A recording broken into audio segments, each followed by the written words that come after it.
Click করুন অ্যাপের bell আইকনে আর সাবস্ক্রাইব করুন এবিপি আনন্দ। সব সময় থাকুন খবরে।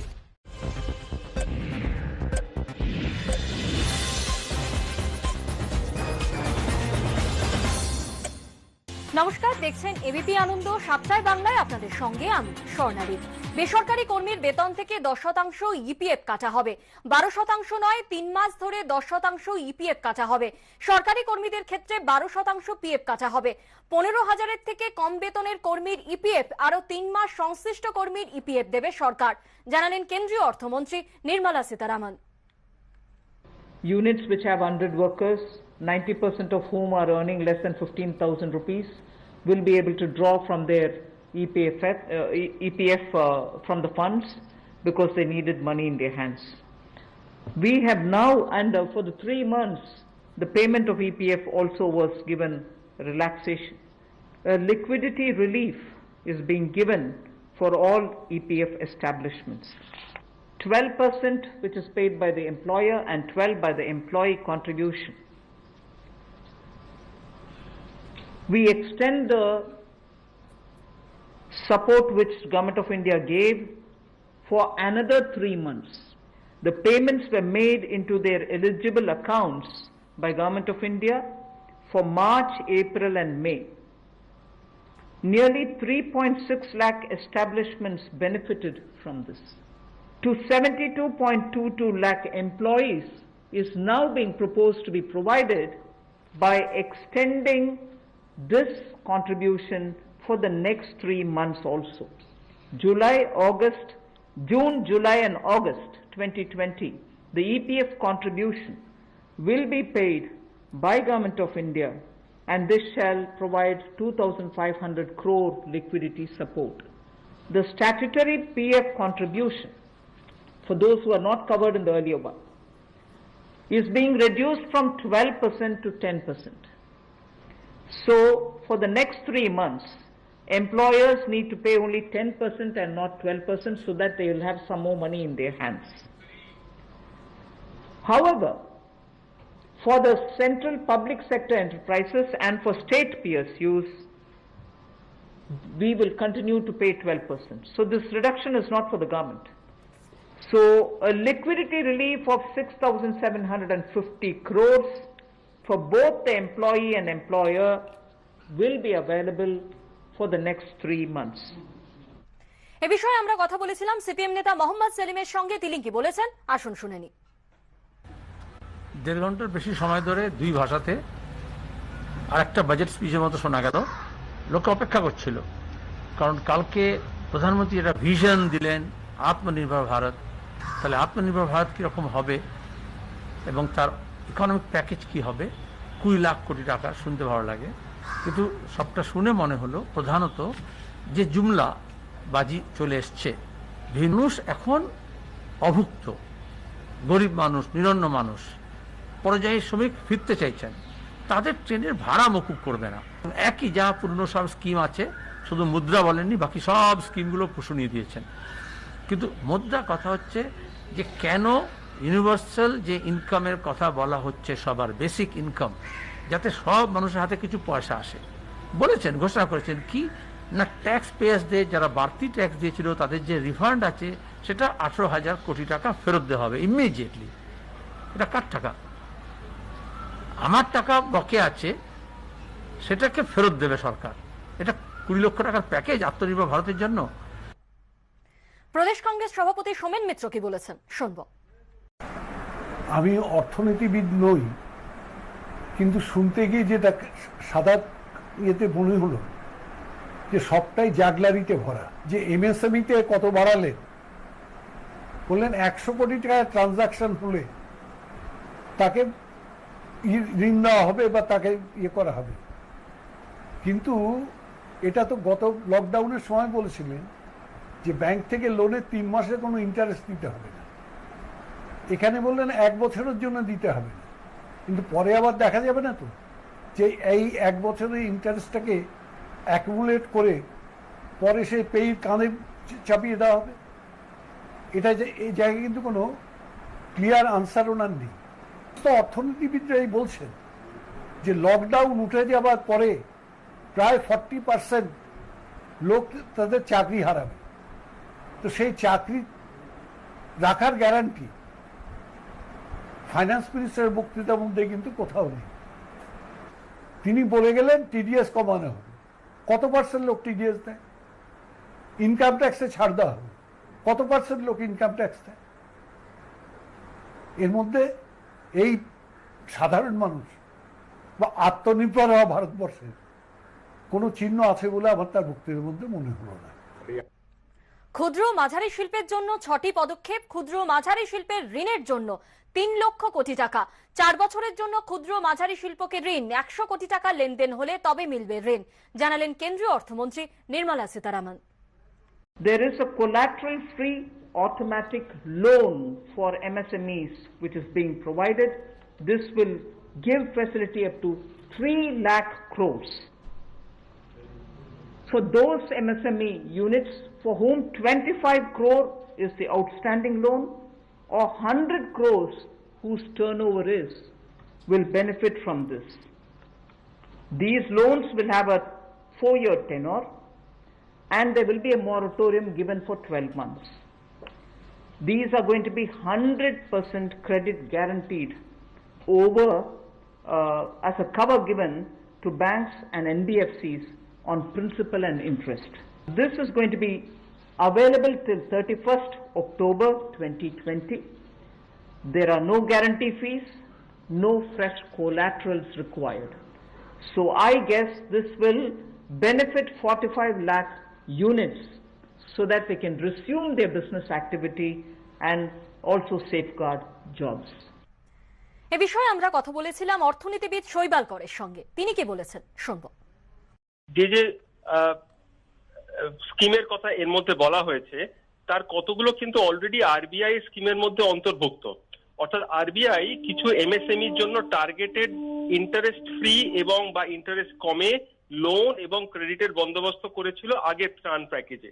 এর মধ্যেই মানে কোভিড চলাকালীনই কিন্তু আগের ত্রাণ প্যাকেজে, যেটা এই 20 লক্ষ কোটি টাকার যে ত্রাণ প্যাকেজের আগে ঘোষিত হয়েছে তার মধ্যে এটা অন্তর্গত ছিল। ফলে নতুন করে যেটা দেখতে হবে সেটা হচ্ছে যে যারা সরকারের তরফ থেকে সরাসরি সাবসিডি পাবেন, অর্থাৎ ইপিএফ এ একটা বেনিফিট, কিংবা ক্ষুদ্র শিল্পের জন্য যারা অলরেডি এনপিএ তে রয়েছে তাদের জন্য ক্রেডিট দেওয়ার সম্ভাবনা, এইটাতে খানিকটা বেনিফিট হওয়ার সম্ভাবনা যারা এই মুহূর্তে আশঙ্কার মধ্যে রয়েছেন উৎপাদন বন্ধ হয়ে যাবে বলে এবং তার ফলে প্রচুর কর্মী চাকরি হারাবেন, সেই সমস্যাটা হয়তো খানিকটা প্রলেপ পড়তে পারে। আরেকটা জিনিস দেখা সেটা হচ্ছে যে এটা কিন্তু পুরোটাই সাপ্লাই ড্রিভেন, অর্থাৎ যোগানের দিক থেকে এই পলিসিগুলো নেওয়া হচ্ছে। যে চাহিদা বাড়ানোর জন্য সরকার কি করছে সে ব্যাপারে একটা দিক নির্ণয় বা দিক নির্দেশ থাকার জরুরি প্রয়োজন। কারণ চাহিদা সৃষ্টি না করতে পারলে যোগানদাররা বাজারে আসবেন না। অর্থাৎ আপনি সাপ্লাইয়ের জন্য যাই করুন না কেন, যদি মানুষের হাতে কেনার মতো টাকা না থাকে তাহলে কিন্তু এই পদ্ধতিগুলো যথেষ্ট ফাংশনাল হবে না। আরবিআই আগে ট্রাই করেছে, স্টেট ব্যাংক আগে ট্রাই করেছে, এগুলো কিন্তু খুব সাফল্যের মুখ দেখেনি এর আগে। ফলে মানুষের হাতে সরাসরি টাকা পৌঁছে দেওয়া, যারা অন্য নিম্ন আয়ের শ্রমিক এবং অন্য পরিযায়ী শ্রমিক রয়েছেন তাদের কাছে টাকা পৌঁছে দেওয়াটার কিন্তু কোনো বিকল্প পদ্ধতি নেই। আসি পরের খবরে। সোমবার থেকে রাজ্যে নামছে বেসরকারি বাস। কন্টেনমেন্ট জোনের বাইরে চলবে বেসরকারি বাস। ভাড়া বৃদ্ধির দাবি বেসরকারি বাস মালিক সংগঠনগুলির। টেলিফোনে এই মুহূর্তে আমাদের সঙ্গে রয়েছেন আমাদের প্রতিনিধি আবির দত্ত। আবির, ঠিক কি খবর রয়েছে? দেখো, তোমাকে জানাবো যে আজকে পরিবহন মন্ত্রী শুভেন্দু অধিকারীর সঙ্গে বাস মালিক সংগঠনদের আজকে বৈঠক হয়। প্রায় 1 ঘন্টার উপরে এই বৈঠক চলে। তুমি জানো আজকে সরকারি বাসগুলো বিভিন্ন জায়গাতে, অর্থাৎ কলকাতার বিভিন্ন জায়গাতে কন্টেনমেন্ট জোন ছাড়া বিভিন্ন জায়গা থেকে সরকারি বাস চলেছে। বেসরকারি বাসও যাতে চালানো হয় সেই কথাই কিন্তু জানিয়েছেন মন্ত্রী এই সমস্ত বাস মালিক সংগঠনের যারা নেতৃত্ব রয়েছেন বা যারা কর্তৃপক্ষ রয়েছেন তাদেরকে। এবং যেটা আমরা এখন জানতে পারছি যে আগামী সোমবার থেকে কলকাতার কন্টেনমেন্ট জোনের বাইরে বিভিন্ন জায়গাতে বেসরকারি বাস এবং মিনি বাস চলবে। এবং এই যে বেসরকারি বাস এবং মিনি বাস চলবে সেখানে স্বাস্থ্যবিধি কিন্তু সেখানে মেনে চলতে হবে, অর্থাৎ 20 জনের বেশি নেওয়া যাবে না। মিনি বাসের ক্ষেত্রে সেই সংখ্যাটা 15। এবং যে জায়গায় যাওয়া হবে সেখানে কিন্তু একটি সময়ের মধ্যে এই বাস চলবে। প্রায় যেটা বাস মালিক সংগঠনের তরফ থেকে এই দাবি করা হয়েছে এবং তারা এটাও জানাচ্ছেন যে প্রায় 4000-এর মতন বাস নামবে শুধু কন্টেনমেন্ট জোনের বাইরে। এই বাস চলাচল করবে। শুধু কলকাতা নয়, জেলাতেও বিভিন্ন জায়গাতে চলবে, এমনটা তাদের বক্তব্য। ভাড়া নিয়ে একটা কিন্তু জটিলতা রয়েছে। তাদের তরফ থেকে যেটা বলা হচ্ছে ন্যূনতম 25 টাকা ভাড়া, অর্থাৎ 7 টাকা যে ভাড়া ছিল সেই ভাড়াটাকে 25 টাকা তারা দাবি করেছেন। যদি এই বিষয় নিয়ে চূড়ান্ত সিদ্ধান্ত না হলেও আপাতত এই ভাড়াটাই তারা ধার্য করবেন, এমনটাই বাস মালিক সংগঠনের তরফ থেকে বলা হয়েছে। অন্যদিকে শুভেন্দু অধিকারী পরিবহন মন্ত্রী, তিনি কিন্তু স্পষ্টতই জানিয়েছেন যে এই যে আজকে সরকারি বাস বিভিন্ন জায়গাতে নেমেছে কলকাতা শহরে, সেখানে কিছু কিছু জায়গাতে 50 জন আজকে উঠেছেন বা কিছু কিছু জায়গাতে বেশি সংখ্যায় মানুষ উঠে যাচ্ছেন। এই ক্ষেত্রে তারা নির্দিষ্টভাবে 20 জন যাতে ওঠে সেই বিষয়টা তারা নির্দিষ্টভাবে দেখবেন এবং পুলিশ প্রশাসনের সঙ্গেও তারা এই বিষয় নিয়ে কথা বলছেন। ধন্যবাদ। এদিকে মুম্বাই সেন্ট্রাল রেল স্টেশনে পরিযায়ী শ্রমিকদের ভিড়, ট্রেন ধরার জন্য ভিড় পরিযায়ী শ্রমিকদের। ভিড় হটাতে মৃদু লাঠিচার্জ পুলিশের, পরিস্থিতি নিয়ন্ত্রণে আনে পুলিশ। 31শে মার্চ পর্যন্ত টিডিএস এ 25% কম কাটা হবে। 30শে নভেম্বর পর্যন্ত আইটি রিটার্ন দাখিল করা যাবে, জানালেন কেন্দ্রীয় অর্থমন্ত্রী Nirmala Sitharaman. Due date of all income tax returns for the year 2019-2020 are now being extended from 31st July 2020 and 31st October 2020 to 30th November 2020, and tax audits from 30 September 2020 is being changed to 31st October 2020.